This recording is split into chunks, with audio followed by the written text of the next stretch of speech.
విపత్తుల కారణంగా రైతులు ఆగమాగమవుతున్నారు. ప్రభుత్వం ముందుగా ధాన్యం కొనుగోలు చేపట్టి ఉంటే రైతులకు ఇలాంటి తీవ్ర నష్టం వచ్చి ఉండేది కాదని, ప్రభుత్వ నిర్లక్ష్యం వల్లనే రైతులకు ఈ దుస్థితి ఏర్పడిందని సత్తుపల్లి మాజీ ఎమ్మెల్యే సండ్ర వెంకట వీరయ్య కాంగ్రెస్ ప్రభుత్వంపై తీవ్ర స్థాయిలో మండిపడ్డారు. ఖమ్మం జిల్లా కల్లూరు మండలంలోని పుల్లయ్య బంజర్ గ్రామంలో ధాన్యం కొనుగోలు కేంద్రంలో ఆరబోసిన ధాన్యం రాసుల్ని ఆదివారం సాయంత్రం కురిసిన అకాల వర్షానికి కొట్టుకుపోవడంతో సత్తుపల్లి మాజీ ఎమ్మెల్యే సండ్ర వెంకట వీరయ్య సందర్శించారు.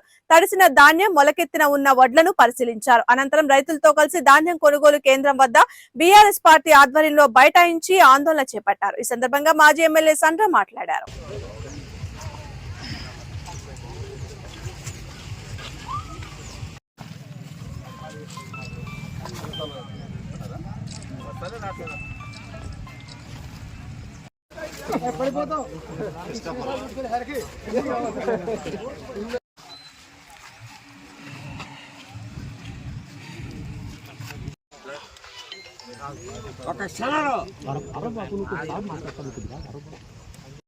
వరి ధాన్యం కొనుగోలులో ప్రభుత్వ నిర్లక్ష్య వైఖరి,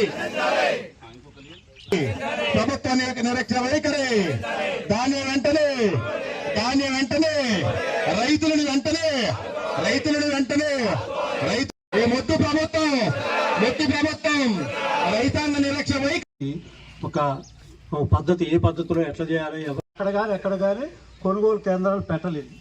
పెట్టిన వాళ్ళ 15వ తారీఖు, ఏప్రిల్ 15వ తారీఖు మన చేతులారా మనం చేసుకుంది ఇది సర్వే.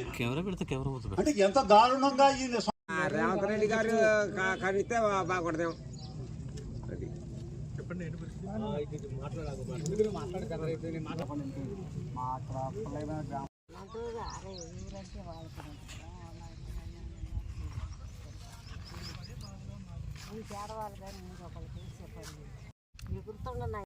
వల్ల ఇప్పుడు మార్చి మొదటి వారంలోనే కొనుగోలు కేంద్రాలు ఏర్పాటు చేయాల్సి ఉంటే ఏప్రిల్లో కొనుగోలు కేంద్రాలు ఏర్పాటు చేయడం వల్ల 50% పైగా ఇప్పటికే ప్రైవేటు వ్యాపారస్తులకు తెగనమ్ముకున్నారు. ఉన్న ధాన్యాన్ని కొనుగోలు చేసే సామర్థ్యం ఈ ప్రభుత్వానికి లేదు. ఇవాళ బస్తాలు రాజకీయం కోసం ఇస్తున్నారు. గతంలో కేసీఆర్ గారు ముఖ్యమంత్రి ఉన్నప్పుడు మార్చిలోనే కొనుగోలు చేసి బస్తాలను కూడా సంబంధిత అధికార యంత్రాంగానికి ఒప్పజెప్పి రైతు కేంద్రంగా పనిచేయడం జరిగింది. ఇవాళ రైతు కేంద్రంగా పనిచేయట్లే. ఇందిరమ్మ కమిటీకి బస్తాలు ఇస్తున్నారు. డీసీఎం సెంటర్ల పేరుతో కాంగ్రెస్ నాయకులనే ఆ సెంటర్లకు ఇన్ఛార్జ్ పెట్టి వాళ్ళని పెట్టుకుంటున్నారు. ఉదాహరణ మన లింగాల్లోనే కాంగ్రెస్ లో 2 గ్రూపులు బస్తాల కోసం కొట్టుకున్నాయి. ఇక అంతకంటే ఉదాహరణ లేదు. అంటే ఎంత నిర్లక్ష్యం ఈ ప్రభుత్వం దీన్ని బట్టి జరుగుతున్నదో మనకు అర్థమవుతున్నది. అందుకని ఇప్పటికైనా రాష్ట్ర ప్రభుత్వం జిల్లాకు ఒక ప్రత్యేకమైన అధికారిని ఏర్పాటు చేయండి. జిల్లా కలెక్టర్ని పర్యవేక్షణ పెట్టండి. జిల్లాలో 3 మంత్రులున్నా ఇంత ప్రకృతి వైపరీత్యం జరిగినా వేలాది ఎకరాల పంట నష్టపోయి లక్షలాది బస్తాల వరి ధాన్యం ధరిసి రైతులు బాధపడుతుంటే ఇప్పటి వరకు ఒక్క రైతు కూడా కొనుగోలు కేంద్రాలు పర్యవేక్షించలే. ఒక్క జిల్లా అధికారి కూడా ఈరోజు కొనుగోలు కేంద్రాల యొక్క వైపు కన్నెత్తు చూడని పరిస్థితి కనపడుతుంది. అందుకనే ఈ ప్రభుత్వం యొక్క నిర్లక్ష్య వైఖరి ఈ రకంగా ఉంటేనే వరి ధాన్యం రైతు ఇబ్బంది పడే పరిస్థితి ఉన్నది. ఇప్పటికే మిర్చి రైతులు అన్యాయం అయిపోయారు ధర లేక. మామిడి ఈ వచ్చిన ఏప్రిల్ నెలలోనే వచ్చిన 3 గాలి దుమ్ములు, 3 తుఫాన్లకు వర్షానికి, అకాల వర్షానికి ఉన్న మామిడికాయ రాలిపోయింది, రైతు దెబ్బతిన్నారు. అదేవిధంగా ధాన్యం కొనుగోలు కేంద్రాలు ఖాళీ లేకపోవటం వల్ల కొంతమంది రైతాంగం ఖాళీ అయితే వరిని కోసుకుందామని అట్లా ఆపారు. ఈ వచ్చిన అకాల వర్షానికి కోయిన వరి ధాన్యం మొత్తం కూడా పడిపోయింది.